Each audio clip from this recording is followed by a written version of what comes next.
Boom, welcome to Paul Black's Garage. Today we're going to be talking about this. I pulled the trigger and bought this a few days ago. So I guess a Christmas present to myself. And I was kind of researching on YouTube and ran across a video that American Muscle did on a 2013 Dodge Challenger. Looked at a lot of dyno results and ambient air temperatures that were being shown in the videos, and one of the problems I have with the stock box was the ambient air temperatures getting really high because of this tube here, I believe. It's really small in the factory, just the factory air box, and which I'm going to talk about this, kind of do a review on it. I like it because the ambient air temperatures that you'll see, which I got a tuner in mine, the Diablo Platinum EX Platinum, and I'm able to look at the ambient air temperatures, and it shouldn't go anywhere between 10 to 15 degrees over what your outside air temperatures are. And mine was going, when it was like in the 90s, mine was going like up to 160, which I thought was way too high. And but if you get an open air box like the Mopar one and all that, and you're liking it, and your ambient air temperatures are fine, then that's all cool and all good. But most of the dyno results and most of the experts are saying that a closed air box is the way to go. And because this box has got a lot more room and it seems to be like it's going to draw in more air, we're gonna be able to tell that from my tuner that I have is going to tell me what my temperatures are going to be. So I'm going to be able to tell whether it's going to be cooler or not. And I'm also probably going to install a 180 thermostat. It's got a 203 thermostat in it now, and I think that's going to help it out some as far as performance, because if an engine is getting heat soaked, it's not going to produce as much horsepower. And the AFE air boxes, I kind of like them, and I was checking them out, and they're like $60 or $70 more than this one. I got this for about $360 and some change through American Muscle. The FEs, they say, has fitment problems on the like 2009 up to 2014.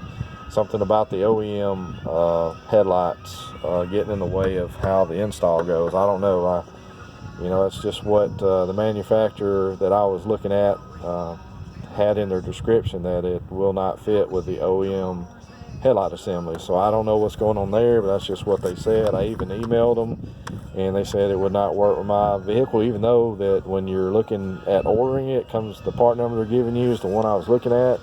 But when down in fine print, if you read it, it says will not fit OEM with the OEM headlights. I don't know, like I said, I don't know what's going on there, but I went with the Injen, and hopefully I'm saying that right. But if you want to install video, which that's not what this is, you can go to American Muscle. The guy that does that does a in-depth instructional video.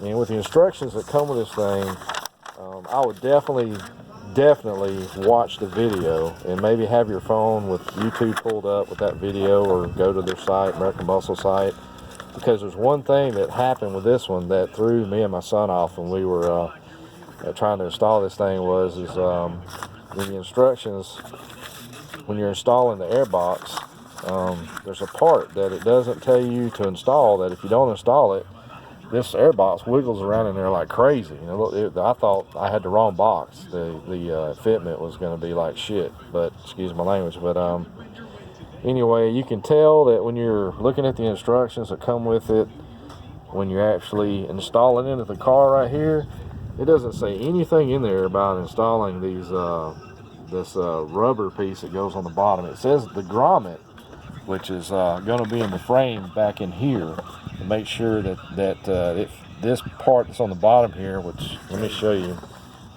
this nipple over here on your, let's see, where's that, right here on the box, the bottom of the box on that engine box, the one I bought, has this nipple, and when it fits in there, it still wiggles around and everything. And where this part, the bottom of the box, seals to the where the induction part in your frame goes, because there's actually down in here in your car, up under this box, there'll be a hole in the shape of this box here, and this is supposed to seal around it.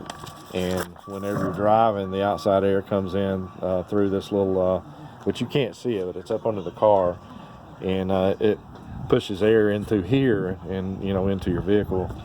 And but anyway, the package comes with a piece that seals around here that you got to put on. It's pretty aggravating to get it on, but it's in the package, and you need to make sure you put that on first. Put it on first, and when you put it in there, everything's going to seal it right. It's going to sit right. It's going to be in there good and firm. But in the instructions, it doesn't have anything in there about installing that. But when you're looking at the directions, looking at the bottom here, the I and J, you look in I and J, and it says bulb rubber trim, and that's what's in the box that you got to put on there. And it doesn't mention anything about putting that trim on there. But when you watch the American Muscle video, the guy doing the video actually shows you and tells you to put that on there. So if you buy one of these and you don't put that trim on there first, that box is the fitment's gonna be like shit, just honestly. And I was getting highly upset because I thought, you know, I done excited about getting this thing in and getting it installed, and it doesn't fit. Which, you know, with that trim in there, it fits perfect. It seals up perfect. Highly, so far, I've not even driven or even cranked it to rev it up to see if there's going to be any, you know, any sound differences or anything like that. I did watch a video where a guy bought one and installed it and cranked it up, and you could actually, you know, hear it sucking air, and it sounded a whole lot better. But anyway, let's see. Nothing else was aggravating other than getting this on there. I would not tighten this bolt all the way down until you get all this stuff installed, because if you bust that plastic piece right there with that bolt in there, tighten all the way when you're trying to finagle this in and on the throttle body, you'll be in a lot of trouble. So just be careful on that. All in all, I was pretty satisfied with it. Took 3 days to get here. I ordered it on a Friday, and here it is Wednesday. I've got it, and it was like I said, $360 some change. Worked a little bit of overtime to get the money up to buy myself a Christmas gift, but anyway, really like it. Everything looks, you know, really like it's made out of really good material. I like how you can look in there and see the filter. It is the oil filter. I didn't go with the dry one, I went with the oil. And it looks like a Cone K&N filter. And I like it so you can see down in there and see what's going on. But you make sure you undo your negative battery, the cable on your battery. It says that in instructions, so I'm not telling you something that you're not really going to know. And it came very good, packed very good. It's like the way it came. It came with all this material in here, so it's not damaged. You know, delivered by UPS. That's the part number. Mine's a 2013. It's supposed to fit like a 9 through 13, but make sure you check your fitments.